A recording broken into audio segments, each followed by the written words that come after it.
essa experiência de estar vivo, será que faz diferença se eu fizer diferente, se eu fizer assim, se eu fizer assado, que destino que eu vou ter?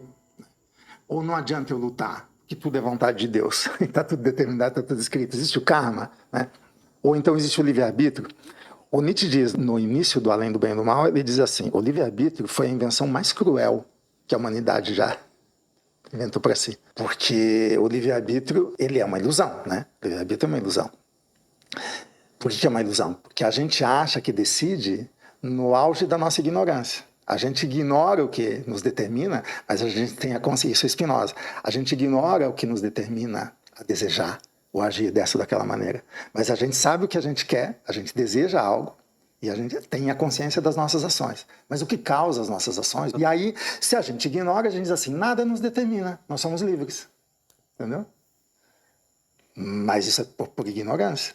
Porque claro que tem um monte de coisas que nos determinam. Então a experiência do tempo, na medida em que você existe desta ou daquela maneira, aumenta ou diminui a tua potência. Você diz assim, mas o que é isso? É uma realidade maior. Você se passa, como diz Spinoza, para definir um afeto, de uma realidade menor para uma realidade maior, ou de uma perfeição menor para uma perfeição maior, ou vice-versa.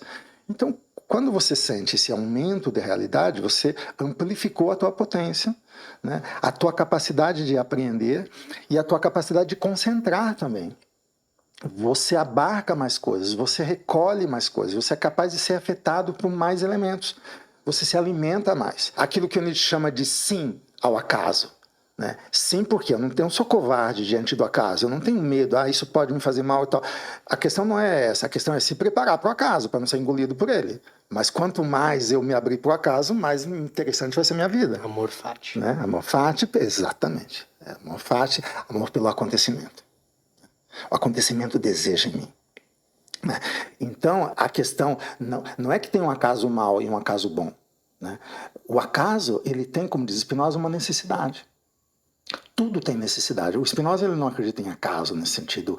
Ele diz que a contingência e até a possibilidade é um modo de imaginar. Para Spinoza só tem o necessário. O Nietzsche, em 1878, 79, ele encontra Spinoza, fica emocionadíssimo, e ele diz, eu queria sentir profundamente essa necessidade do Spinoza. Ele chama de necessidade.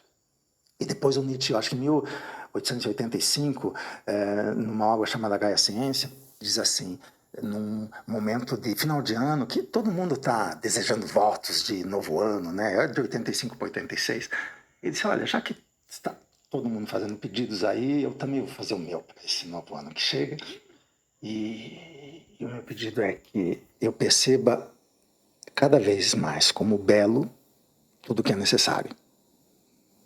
Então, o acaso mal, que a gente chama de mal, é necessário.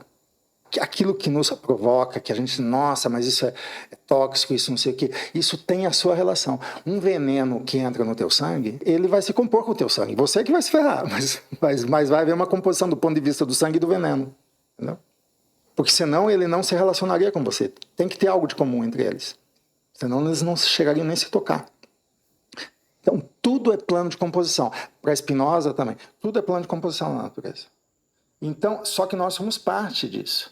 Dependendo do modo como a gente se relaciona, a gente é decomposto. E aí é mal para a gente. Você tem os teus elementos, os teus tecidos, os teus órgãos, né? E eles estão em interação entre si. Um transmite movimento para o outro. E eles fazem com que você haja de modo integral. Né? O seu corpo, ele é composto de vários órgãos. Se alguma coisa é afetada no sentido de que ele perde a sua capacidade de transmitir movimento um para outro, de si para um outro, para os outros que ele está em relação, os outros vão ficar prejudicados. E você perde a capacidade de sentir, de agir. Você diminui a tua potência, entendeu? Diminui a tua capacidade de existir. Então isso te decompõe. Mas do ponto de vista da natureza, está tudo certo. Uma célula que é cancerígena, por exemplo. O que é uma célula cancerígena? Ela está lá no seu órgão, no seu tecido. Ela faz parte dele. Então existe um comando no seu tecido ali. Aquele órgão ele existe por causa do nosso corpo sem órgãos, por causa do nosso corpo de potência. O nosso corpo de potência é que inventa o olho, que inventa o ouvido, que inventa o olfato, a gustação, essas coisas todas. A gente vai se especializando, a vida vai se diferenciando. E isso é uma potência de perceber a distância, de ter mais Distância mais liberdade, isso tudo faz parte da vida. A vida é vontade de potência, como diz Nietzsche. Ou é um elan vital, como diz o Bergson. Então, ela vai se diferenciando, ficando mais complexa, digamos assim, e ao mesmo tempo sendo capaz de respostas mais sofisticadas, né? E quanto mais liberdade. Essa é a liberdade, não é a do livre-arbítrio. Então, quanto mais distância, também mais tempo tem de reação, e de elaboração, e de processamento. Entende? Então, a criação de distância é fundamental. Se você está respirando, se alguma coisa vem e te sufoca, você não consegue respirar. Você precisa de uma distância para respirar. Você precisa uma distância entre a tua potência e o teu ato. Nós somos seres modos como uma potência em modificação. Isso que nós somos.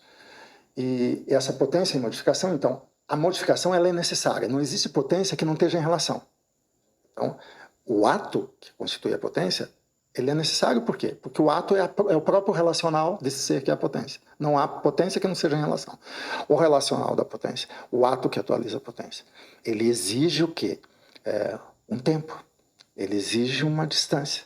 É o tempo, a distância entre uma realidade virtual e uma realidade atual. O que nos faz decidir investir aqui, não investir lá, fazer isso e não fazer aquilo, né? É alguma coisa que acontece a nós. Não é o nosso livre-arbítrio. É uma emoção. O Bergson chama de emoção criadora. A gente se emociona, a gente é movido, algo nos move. O acontecimento da nossa vida, que também é um acontecimento do nosso corpo, da nossa mente, do nosso desejo, é um acontecimento integral. Ele é um acontecimento de potência que se exprime no corpo, na mente, no desejo, no campo afetivo. É um acontecimento. Esse acontecimento ele faz a nossa potência crescer ou diminuir, dependendo se aquilo se compõe ou não. Então, se eu me relaciono com fora de mim, então eu sou um dentro, me relaciono com fora. O fora é tudo que existe. Se eu me componho com algo de fora, vai haver o quê? Vai haver um aumento de potência. Vai haver uma potência a mais. Por exemplo, o sangue, nosso sangue é feito de glóbulos brancos e glóbulos vermelhos, de modo bem sintético. Glóbulos brancos é um corpo que pode algo. Glóbulos vermelhos é outro conjunto, é outro corpo que pode algo. Glóbulos vermelhos em composição com glóbulos brancos. É outro corpo que pode mais. Então, o sangue ele pode mais do que os glóbulos brancos separados, os glóbulos vermelhos separados. Tudo funciona assim, dentro do nosso corpo e nosso corpo com outros corpos. Por isso que o sentido do humano é comunitário também. Isso aí é fundamental. É o que é o comum, o que é o ser comum. É uma questão política, é uma questão ética, é uma questão que eu acho que é o miolo da condição humana. A gente só vai ultrapassar a condição humana se a gente tratar do comum e do singular ao mesmo tempo. E a gente vai fazendo a nossa vida, tecendo a nossa vida. Você não tem ideia. Quando você tem 5 anos de idade, 8 anos de idade, 11 anos de idade, 13, 15, 16, 18, entra na faculdade, decepção, isso, para onde vai minha vida? Né? E o que está decidindo em você? Você está fazendo a tua vida, ao vivo e a cores. Né?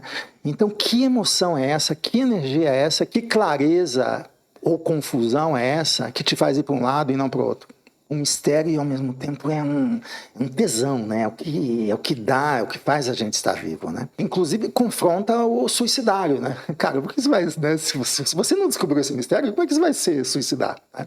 Digamos assim, né? Se tivesse essa questão, que é uma provocação que a gente faz na clínica, né? A pessoa tá, né? Sei lá, ela cai numa depressão, ela vai para lugares difíceis, assim. Como é que eu vou me arrastando na vida? Como é que eu vou levar a minha vida? Sem gosto nenhum, sem... Então, de onde vem esse brilho, né? A natureza está sempre ali, né? Ele concebe o filósofo como um cometa. Ele vem como um cometa. O que é esse ser? Esse ser que é um cometa. Ele faz a natureza saltar. A natureza que nunca salta, ela dá um salto. Os históricos eles têm uma noção que eles chamam de extra-ser. Né? Tem o ser, que é corpo, que tudo que existe no presente, e tem o extra-ser que não existe, mas que tem uma realidade, que é o acontecimento. O acontecimento ele é incorporal, ele não existe, mas ele tem uma realidade. Uhum. É como o tempo, né? O tempo você não pega ele, né? Ele não existe, mas você sente ele, a ação dele o tempo inteiro. Então ele é real É a coisa mais abstrata que existe e a coisa mais real que existe.